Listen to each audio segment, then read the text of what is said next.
जय श्री कृष्णा। ज्येष्ठ मास के कृष्ण पक्ष में आने वाली एकादशी को अपरा एकादशी कहते हैं और इस बार अपरा एकादशी पर कई शुभ योगों का निर्माण हो रहा है। अपरा एकादशी का व्रत ब्रह्म हत्या जैसे पापों से मुक्ति दिलाता है और जीवन में सुख समृद्धि लाता है। तो चलिए आज के वीडियो में जानेंगे इस बार अपरा एकादशी का व्रत कब रहेगा और व्रत का पारण कब और कैसे किया जाएगा। एकादशी तिथि प्रारंभ होगी 23 मई दिन शुक्रवार को 1:13 पर।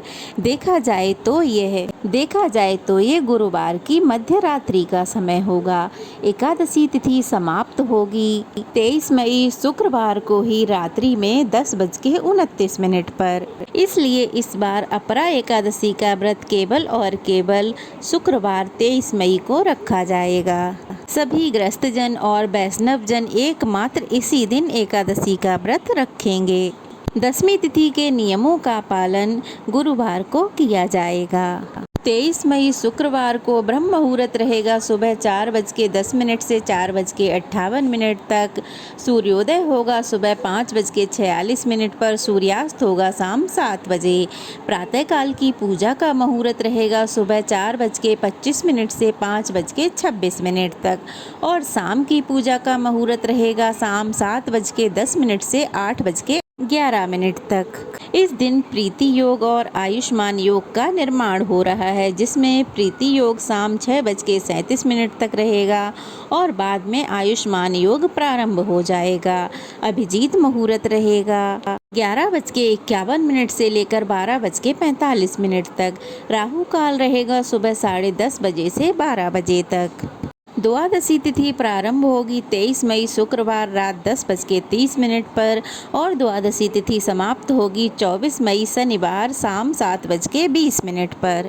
24 मई शनिवार को ब्रह्म मुहूर्त रहेगा सुबह 4:10 से 5:57 तक। सूर्योदय होगा सुबह 5:46 पर। सूर्यास्त होगा शाम 7:01 पर। प्रातःकाल की पूजा का मुहूर्त रहेगा सुबह 4:24 से 5:26 तक। इस दिन आयुष्मान योग रहेगा दोपहर 3:01 तक। बाद में सौभाग्य योग प्रारंभ हो जाएगा।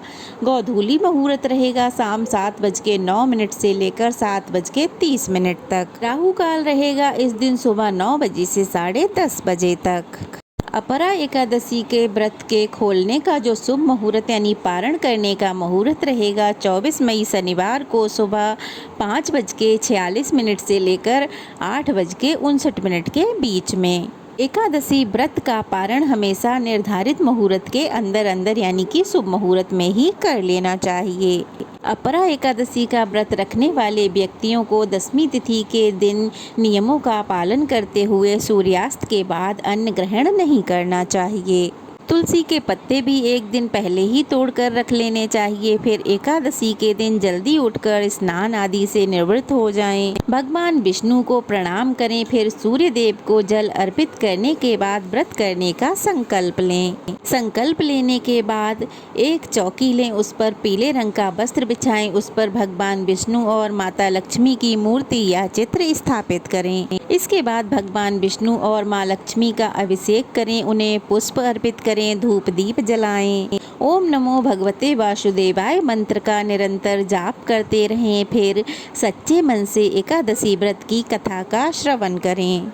समय हो तो श्री विष्णु सहस्त्र नाम का पाठ करें और सबसे अंत में चालीसा पाठ करने के बाद फिर कपूर जलाकर आरती करें, क्षमा याचना करें। एकादशी के दिन तुलसी जी में जल अर्पित नहीं किया जाता है, तो केवल धूप दीप जलाकर मानसिक पूजा करें। इसके बाद पूरे दिन सच्चे मन और श्रद्धा के साथ उपवास करें। लेकिन जो लोग उपवास नहीं कर सकते हैं तो उन्हें इस दिन चावल और अन्न का त्याग करना चाहिए। शाम के समय एक बार फिर से धूप दीप जलाकर आरती करें और भगवान को भोग लगाएं। अगले दिन व्रत का पारण शुभ मुहूर्त में ही करें। तो ऐसे अपना व्रत एकादशी का व्रत पूरी सच्ची श्रद्धा के साथ आप संपन्न करें और हो सके तो निर्धनों को कुछ ना कुछ दान अवश्य ही दें। ये थी आज की वीडियो, कैसी लगी कमेंट बॉक्स में ज़रूर बताइएगा। अच्छी लगी हो तो वीडियो को लाइक करके शेयर करें और अगर नए हैं तो प्लीज़ चैनल को सब्सक्राइब करें। जय श्री कृष्णा।